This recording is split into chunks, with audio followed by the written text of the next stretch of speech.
TikTokers are self-diagnosing themselves with dissociative personality disorder, or DID, according to the Wall Street Journal, saying TikTok videos containing the hashtag borderline personality disorder have been viewed almost 600 million times.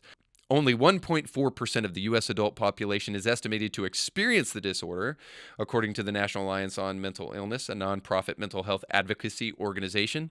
Borderline personality disorder is almost never diagnosed in adolescents because their personalities are still forming and because some symptoms, such as having unstable personal relationships and exhibiting impulsive behavior, are hard to distinguish from typical teen behavior, doctors say. Now, I want to show you a clip real quick from the Matt Walsh show where he kind of digs into this phenomenon of TikTokers and diagnosing themselves with dissociative identity disorder. So check this out. So now in these videos, and again, there are many of them, the alleged multiple personality sufferer will usually refer to themselves as the system. That's how these people refer to them. They are the system. And the system is the word they use to describe the whole collective of personalities that they have in their heads. And then each individual personality is called an alter. And they will then usually introduce each alter in their videos, each personality, and sometimes put on a different voice for each one. But that requires a certain amount of talent that most of these people don't have. And so most of the videos are kind of like this one. Watch. Hi, my name's Becca. I'm the host of the system. Hi, I'm Bella. I don't really know what role I have in the system because I am a new alter, so... Hello, my name is Rosa. I am the caretaker of the system.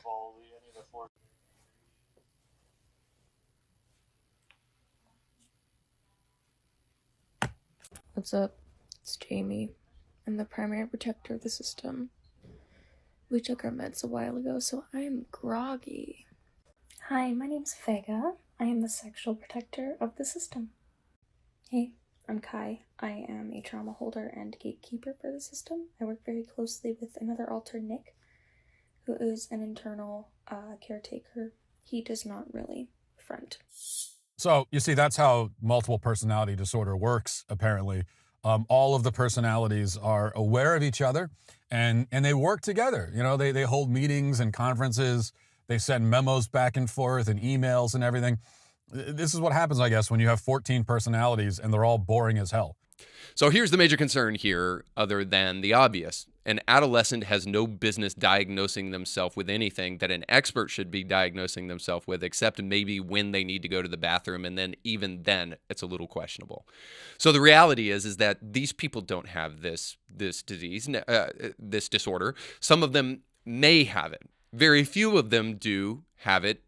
According to what I just read you in that Wall Street Journal article, about only 1.4% of people in the United States have it.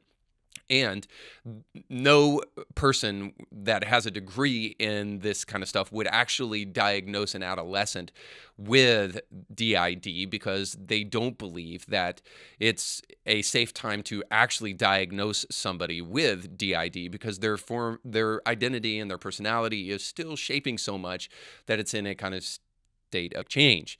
Now, is it possible that that's actually what really is going on here? Is that there is some kind of trauma, some kind of developmental thing going on with adolescents? They're trying to figure out who they are, and in the process, because they're not coming up with good answers, they find themselves having to resort to multiple identities. Well, nonetheless, you see that this is particularly a problem, again, as we are moving away from a source, a center of existential meaning in the American West. Now, this is happening. If this was happening in a corner somewhere, this might be, one thing. The big problem is that this is happening on a platform where it is garnering hundreds of millions of views. I want you to see Good Morning America and their actual reporting on this. Now to the rise in teens on TikTok who are self-diagnosing themselves with rare mental health disorders that they probably don't have after watching videos on the social platform. It's a story we first saw in the Wall Street Journal, and Ariel Reshef joins us with more on this. Ariel, good morning. Good morning to you, Mary. Yeah, those videos have been viewed hundreds of millions of times. And while experts say this may be elevating a conversation about mental health, self-diagnosis can be a dangerous, slippery slope. DID typically occurs between the ages of 6 and 9. This morning, experts warning about what they call a troubling trend on TikTok that could leave some teens believing they have a serious mental disorder. Hello. Posts with the hashtag dissociative identity disorder and borderline personality disorder viewed hundreds of millions of times. Some of those videos listing possible signs to look out for and encouraging viewers to self-evaluate.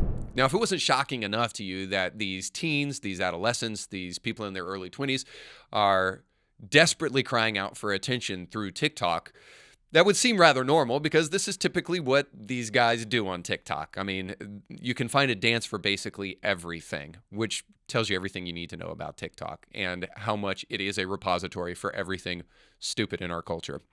However, the more troubling thing here is this, is that these teens have potentially convinced themselves and actually believe what they're saying based upon simply culture. For those of us who are Christians, I hope we do not underestimate the power of culture, because what these teens are doing is simply regurgitating culture. Because most experts will tell you, if not all experts will tell you, that the way that these individuals are exhibiting their multiple personality or their DID, the way they're exhibiting this is not actually the way DID, multiple personality disorder, works. In fact, what they actually seem to be doing is they seem to be channeling Hollywood in order to interpret the way DID works. So this kind of clear-cut, very different kind of, if you will, like split style of multiple personality disorder that they're exhibiting here is not really the way this thing works. And by split style, this is what I mean, the movie Split, where there's a very clear line of delineation between the personalities. One personality would wear a dress and speak in a woman's voice. Another personality has a low, grumbly voice. Another personality is very innocent and childlike, and they totally change the way that they talk. This kind of very systematic and very conformed view of multiple personality disorder doesn't exist. And that's the real problem here, is that these teens have convinced themselves of something that wholly doesn't exist. Now, let's be honest. Young people cry out for attention in a myriad of different ways. And this is perhaps just one of them. But this is also perhaps something deeper, something that we have to take notice of, and if not take seriously, at least question why this is happening. You can catch brand new episodes of Indie Thinker with Reed Huberman every Monday and weekly bonus episodes to keep you thinking throughout the week. But you have to subscribe and click the bell to be notified when new episodes drop.